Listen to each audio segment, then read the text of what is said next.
The symbols and the leaders change, but Germany's maniacal urge to impose its will on others continues from generation to generation.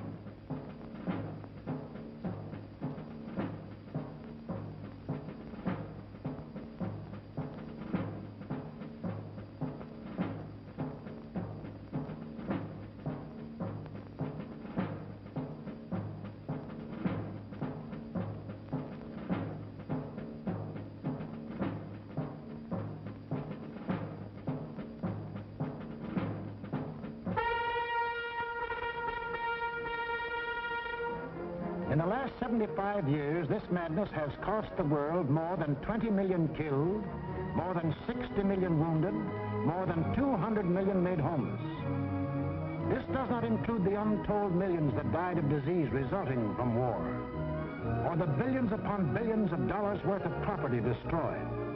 Nor does this include the grief, the anguish, the misery, the terror that the world has suffered, due to the Germans' insane passion to enforce their rule upon their neighbors. This passion for conquest reached its hysterical climax when Adolf Hitler enthroned himself as God and the German Führer.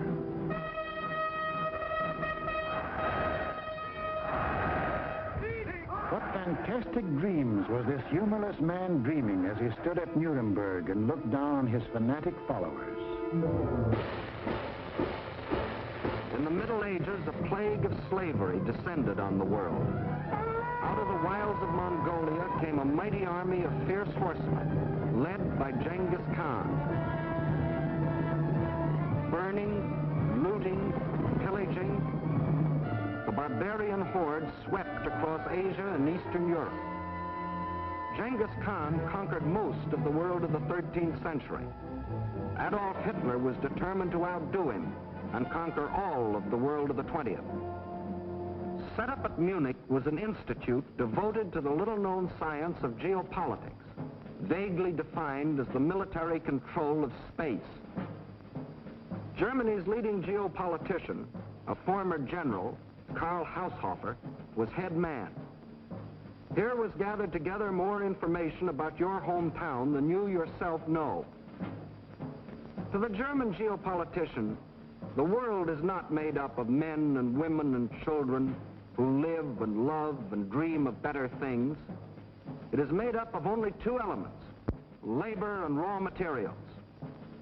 The geopolitician's job was to transform Hitler's ambition to control these elements into cold, hard reality. On their map, our planet is neatly divided into land and water. Water forms 3/4 of the Earth's surface, land only 1/4. And in that 1/4 of the Earth's surface lies the world's wealth, all its natural resources.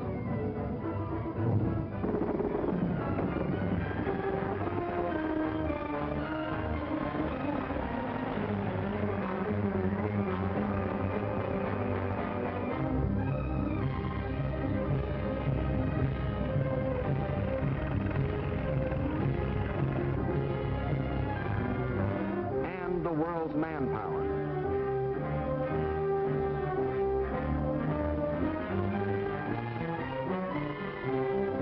Control the land and you control the world. That was Hitler's theory. This all-important land, the geopoliticians now break up into two areas. One, the Western Hemisphere, which, together with Australia and all the islands of the world, including Japan, comprises 1/3 of the land area. The other area, which consists of Europe, Asia, and Africa, makes up the other 2/3.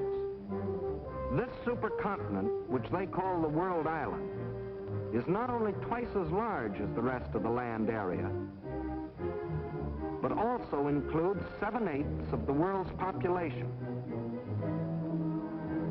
The heart of this world island comprises Eastern Europe and most of Asia. This they call the Heartland, which just about coincides with the old empire of Genghis Khan. Hitler's step-by-step plan for world conquest can be summarized this way. Conquer Eastern Europe. and you dominate the heartland.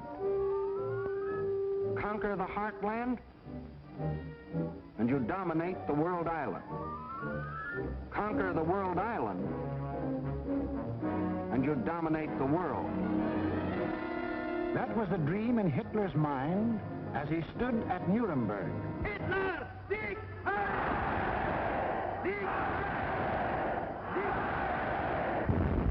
With pagan pageantry, the district leaders from all over Germany swore personal allegiance to him, hypnotized with the belief that they were members of a master race.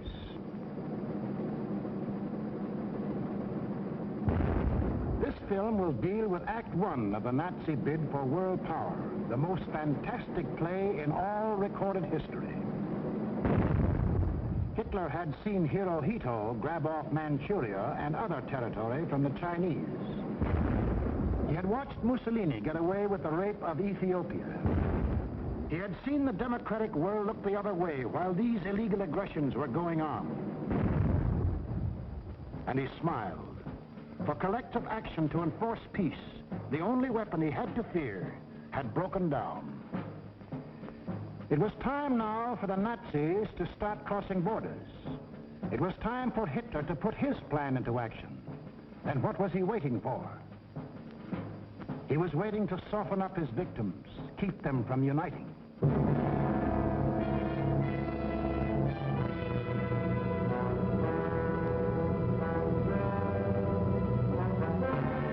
For the softening up process, he sent his agents all over the world disguised as tourists, students, and commercial travelers. Payoff men like Ribbentrop came too, to bribe, threaten, and form local fascist parties such as de Grelle and his Rexist party in Belgium, Henlein in Czechoslovakia, Seyss-Inquart and his National Socialists in Austria. In Britain, Sir Oswald Mosley offered himself to the people as a Hitler with an Oxford accent. In other words, I'm told that Hitler is mad. Well, I've got another view myself. Until the day when they would make easy Hitler's actual invasion, these subversive fascist organizations provoked riots and rebellions, creating scenes like these in France.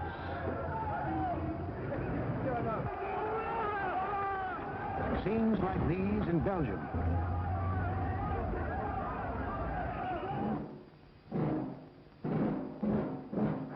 And where do you think this is? Right in Madison Square Garden, USA.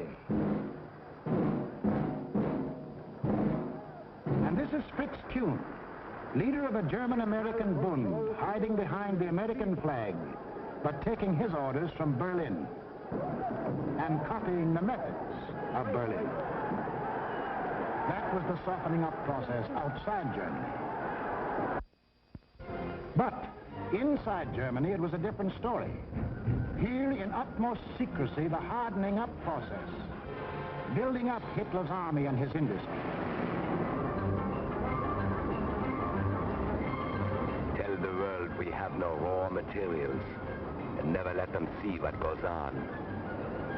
Day after day, night after night, month after month, year after year. We must have the world's most powerful club. Forget ours. Forget working conditions. Forget how to think. Forge the club of blood and iron. Let the democracies talk about freedom. No freedom here. No labor unions. No overtime. The Fuhrer tells you where to work, when to work, how long to work, how much your work is worth. Forge the club of blood and iron. We have a sacred mission. Today we rule Germany. Tomorrow, the world.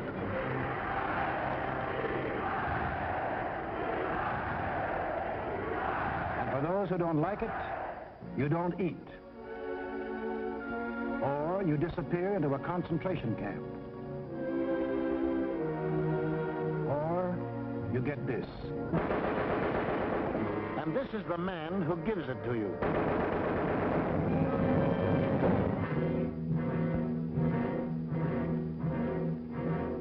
And what of the army? Before Hitler came into power, the German army by treaty was limited to 100,000 men. But treaties to the Germans have always been something to ignore. These 100,000 men were, in reality, 100,000 highly trained officers, the men who lead the Nazi regiments today. But Hitler didn't merely ignore the treaty. He tore it up, and in 1935 ordered national conscription. Simultaneously, he ordered German youth to become air-minded. Toy gliders filled the air. But as the boys grew bigger, so did the gliders. Soon these same youths were trained pilots, flying the new planes the factories were producing. The Luftwaffe was being assembled.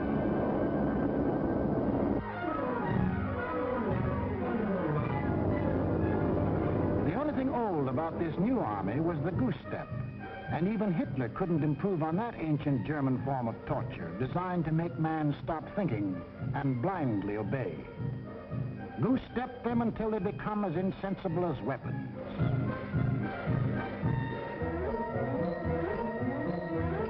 Everything else was new.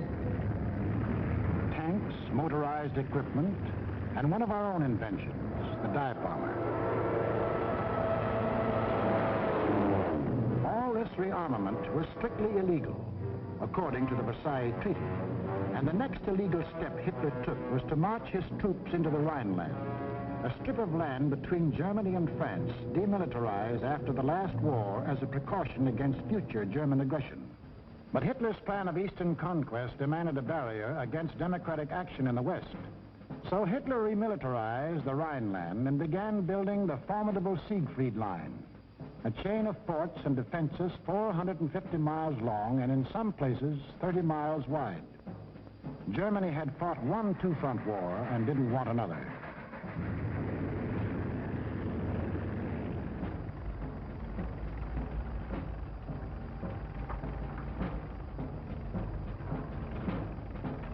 As many as 500,000 men worked as much as 20 hours a day to build 22,000 fortified positions on land, where, by treaty, no German soldier was supposed to set foot.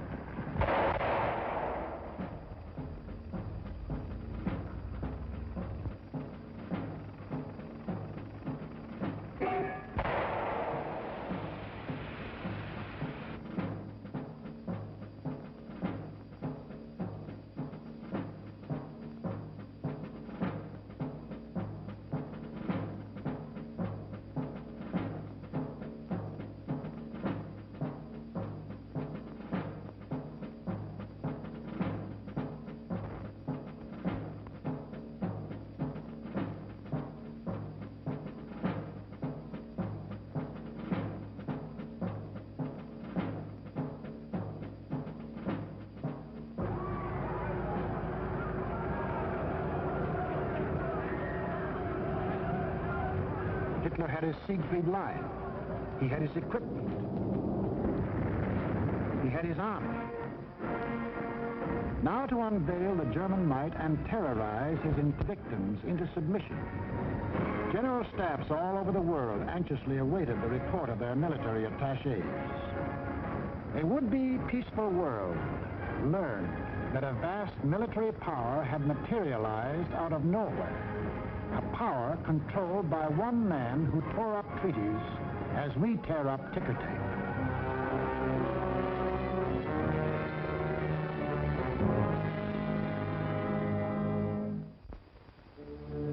Satisfied they had created the right sense of fear in the world, the Nazi leaders were now ready to strike. The hour had come. It was time to start conquering Eastern Europe, according to the plan of Hitler's geopoliticians. It was time to win the domination of the heartland. Who would the first victim be? Naturally, the softest, Austria. Bite off just enough not to set the world against you. On March the 12th, 1938, without warning, the German armies marched over the Austrian border. It was really only a full-scale invasion test, and Hitler rode in triumph into Vienna. Even the very name capital of Austria disappeared from the map, though Hitler had promised earlier to the world, the assertion that it is the intention of the German Reich to coerce the Austrian state is absurd. Why was Austria important to Hitler? It put him on the southern flank of Czechoslovakia, and Czechoslovakia was the key to the control of Eastern Europe. The German Chancellor Bismarck explained that years ago when he said, "He who would conquer Europe must first hold the bastions of Bohemia." And Bohemia was now part of Czechoslovakia. But Czechoslovakia was tough. It had a good army. It had good equipment. It had one of the finest munition plants in the world, the Skoda Works, which Hitler wanted very badly. It had incorruptible President Danish. It had a military alliance with France, and France had a military alliance with Britain. Hitler had to move carefully, find excuses to take Czechoslovakia one piece at a time. He found his excuse in the Sudetenland, a portion of Czechoslovakia bordering Germany. Here lived some people of German origin, although they had never been a part of Germany itself. That was Hitler's cue. Completely ignoring the fact that most people who left Germany had done so to get away from things like Hitler, he sprang his pet theory that every person of German blood, no matter where he lived, belonged to the Nazi Reich.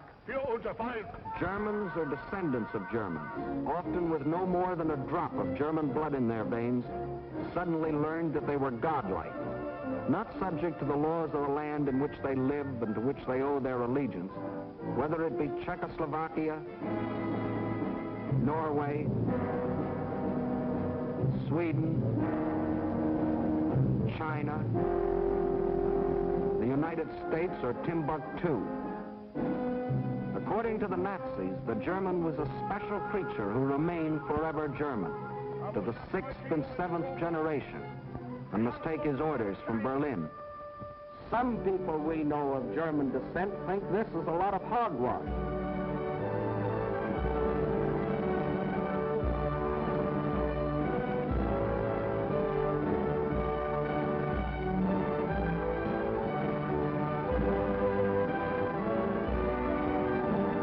Including 15% of any group like this.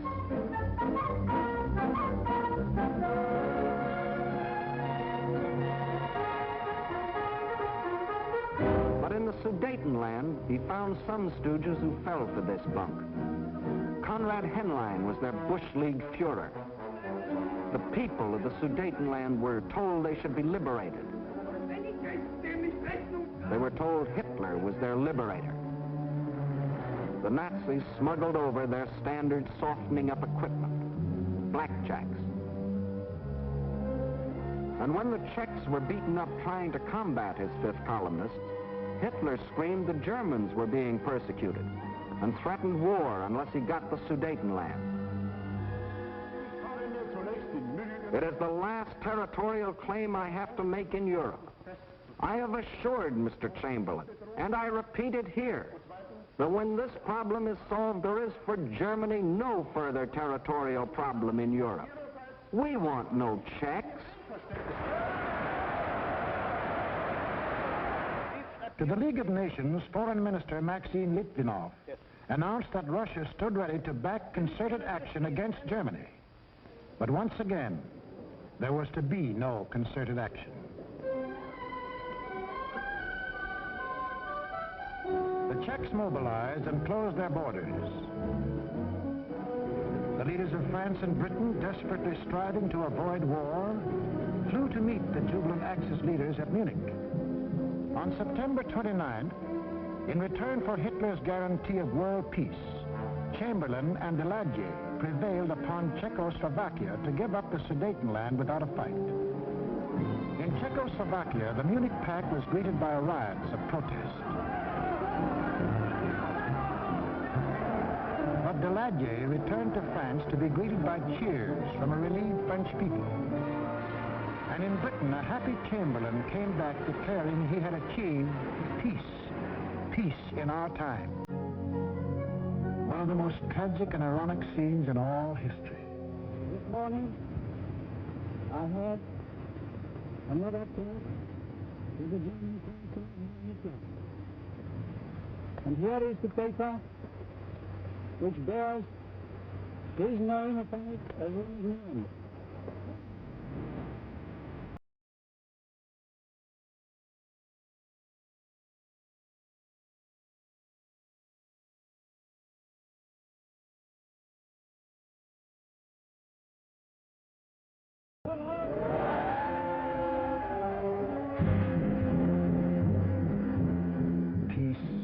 It wasn't peace. The Nazis hadn't merely got 3 million more souls under the German flag. By taking the Sudetenland, they had made Czechoslovakia defenseless. For in this territory lay the natural defenses, the mountain ranges, and a defensive line of forts, considered even stronger than the Maginot Line. Without these fortifications, Czechoslovakia was disarmed, a ripe plum ready to fall into Hitler's lap. Within 6 months of declaring that he wanted no more territory anywhere, he violated the Munich Agreement, marched in, and took the whole of the Czech state, though he had specifically promised, "I have no further interest in the Czechoslovakian state. That is guaranteed. We want no Czechs." Austria and Czechoslovakia were gone without a fight, and Hitler was getting his control of Eastern Europe. Poland was next on the map. The tired old man of Munich now knew that there could be no peace in our time. If an attempt were made to change the situation by force in such a way as to threaten Polish independence, why then that would inevitably start a general conflagration in which this country would be involved. But after his success at Munich, Hitler was sure that France and Britain would not fight. Here's what one of his spokesmen said: "Democracy has no convictions for which people would be willing to stake their lives." But what about the Russians? The lights began to burn all night in Moscow. British and French military missions arrived to confer with the Soviet government. So did German representatives. And on August 21st, 1939, the world was set on its heels by the announcement of a treaty between the Russians and the Germans in which they agreed not to fight each other. Here were the admitted arch-enemies in a state of apparent friendship. It was too fantastic to make any sense. It didn't. The Germans hoped they could lull Russia into a false sense of security, and the Russians needed time to prepare for the fight they knew was coming. They'd read Hitler's book, Mein Kampf, too, and knew he had his eyes on the rich Russian land.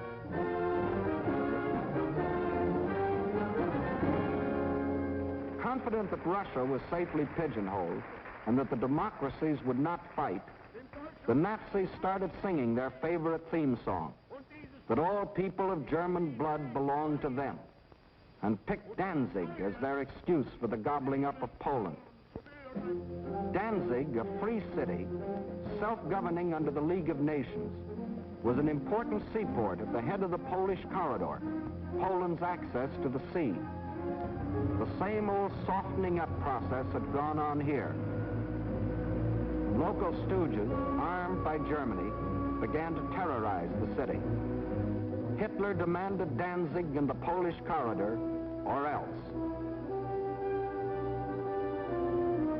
The people of Poland prepared for the inevitable. Although they knew Britain and France had guaranteed their borders, they also knew those countries were a long way off.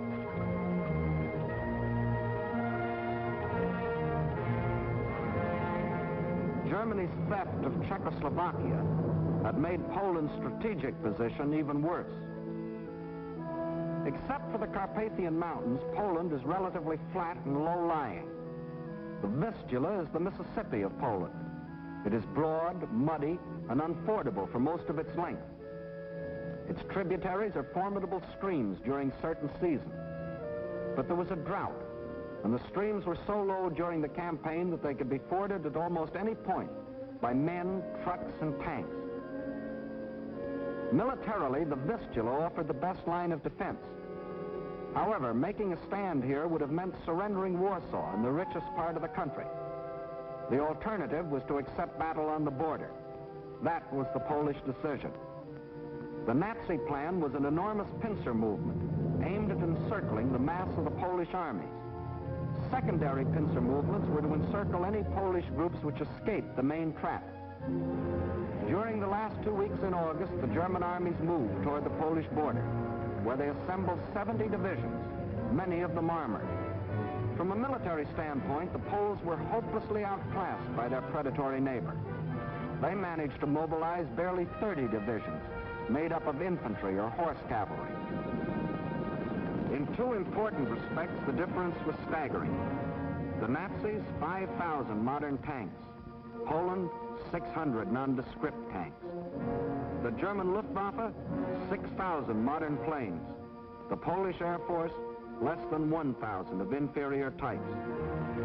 The German army secretly made ready. The way of living for the next 1,000 years was to be decided.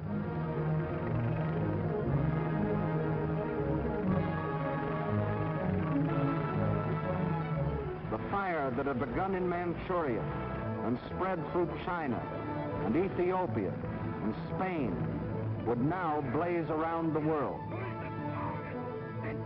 This man made that decision. War. Precisely at dawn on September 1st, without warning, the German Wehrmacht rolled over the Polish border. Before the invasion was 30 minutes old, the planes of the Luftwaffe were over Poland, wiping out the Polish Air Force, most of it caught flat-footed on the ground.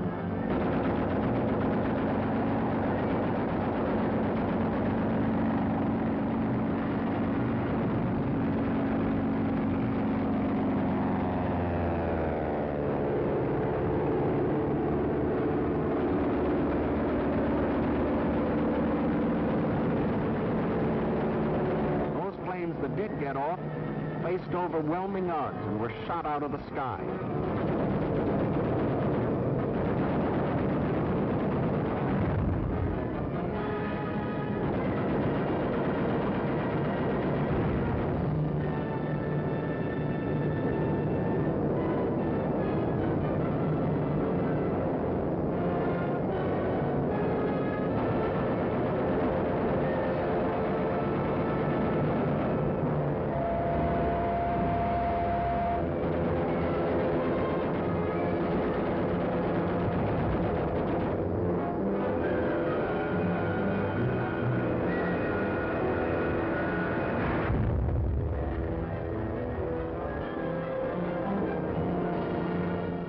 Flying Nazi squadrons ranged deep into Poland, destroying communications, radio stations, power plants, highways, bridges, railroads.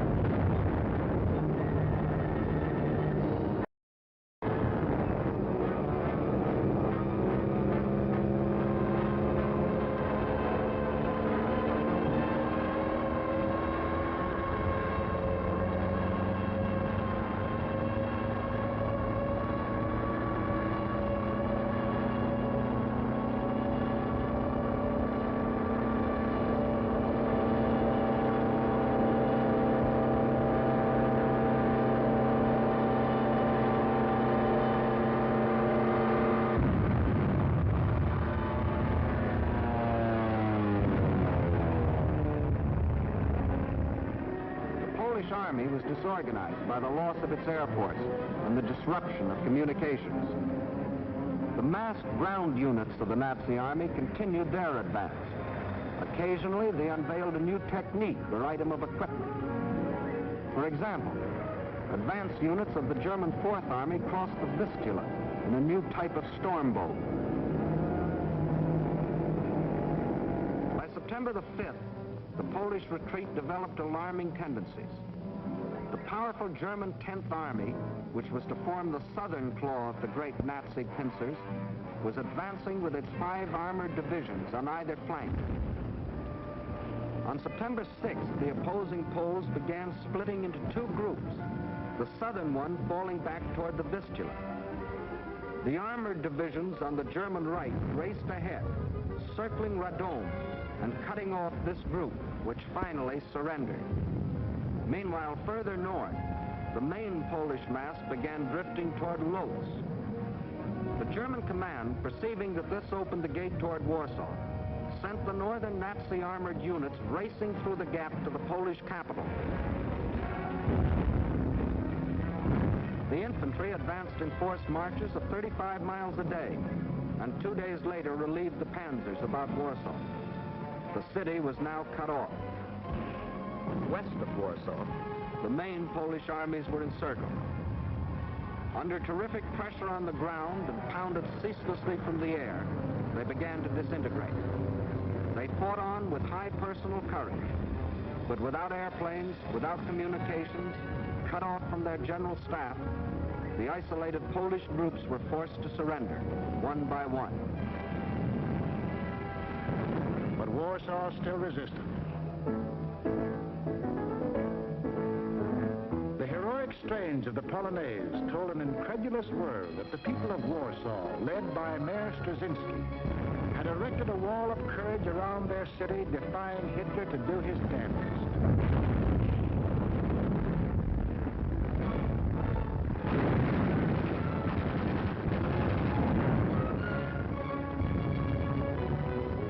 Stopped cold by the city's desperate resistance, the Nazis were forced to send for heavier artillery. The only source of such artillery was Germany's Western Front. With great secrecy, the giant 240-millimeter howitzers were towed at high speed across the highways which Hitler had built for just such purposes and set in position around Warsaw. The huge guns subjected the city to a bombardment of incredible fury, their fire concentrated on the densely populated residential areas.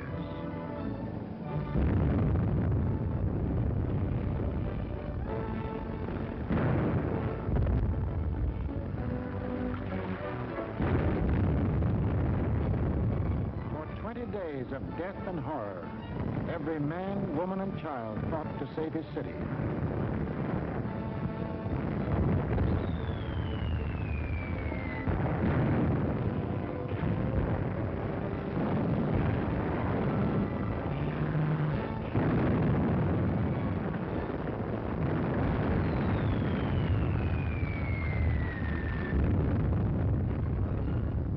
Without food or water, human endurance failed.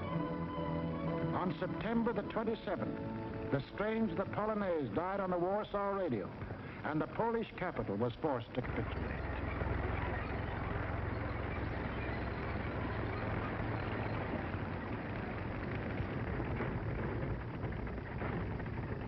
Now all Polish resistance was at an end, except here, the Westerplatte forts opposite Danzig.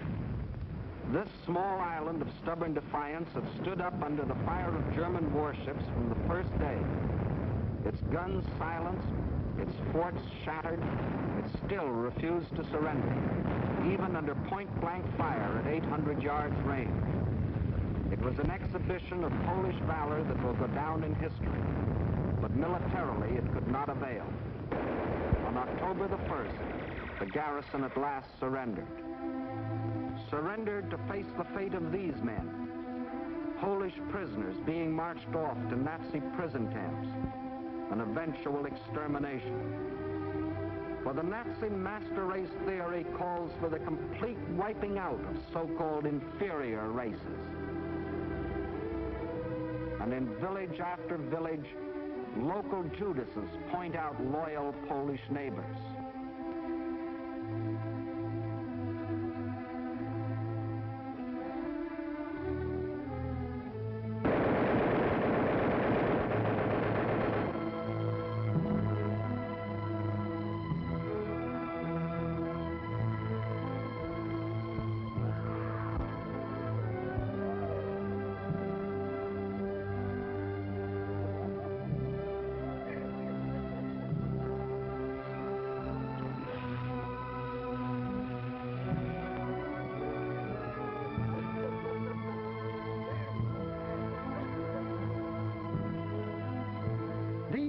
the Poles can never forget.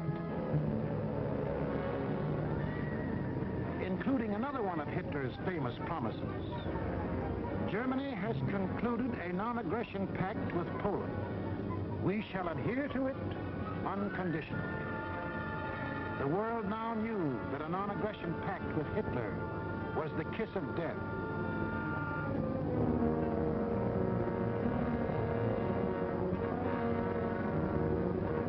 Poland was completely destroyed. Completely? Not quite. During the last days of the campaign, the Russian army entered eastern Poland and took up positions along the Bug River. The two strongest armies in Europe faced each other. Hitler could decide now whether to keep on heading east or call it quits. He called it quits. Why did Hitler quit here? He had to. To continue a drive to the east would leave Germany facing the threat he had always sworn to avoid, a two-front war. How he met that threat you will see in the next film. What Hitler thought impossible was anything but. The day after Hitler crossed the Polish border, France called up her reservists. Within 24 hours, British planes had bombed German warships in the Kiel Canal.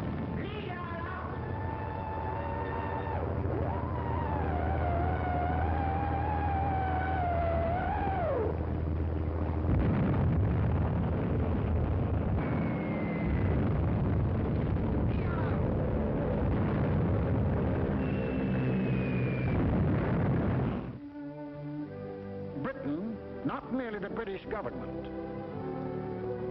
but the British people had declared war. War on Hitler and everything he stood for. The democracies did have convictions for which people were willing to stake their lives. Unprepared? Yes. But that didn't matter. For they finally realized that what was being threatened wasn't just the integrity of Poland, but the integrity of free men everywhere in the world. What tragedies, what horrors, what crimes has Hitler and all that Hitler stands for brought upon Europe and the world. It is upon this foundation that Hitler pretends to build out of hatred a new order for Europe.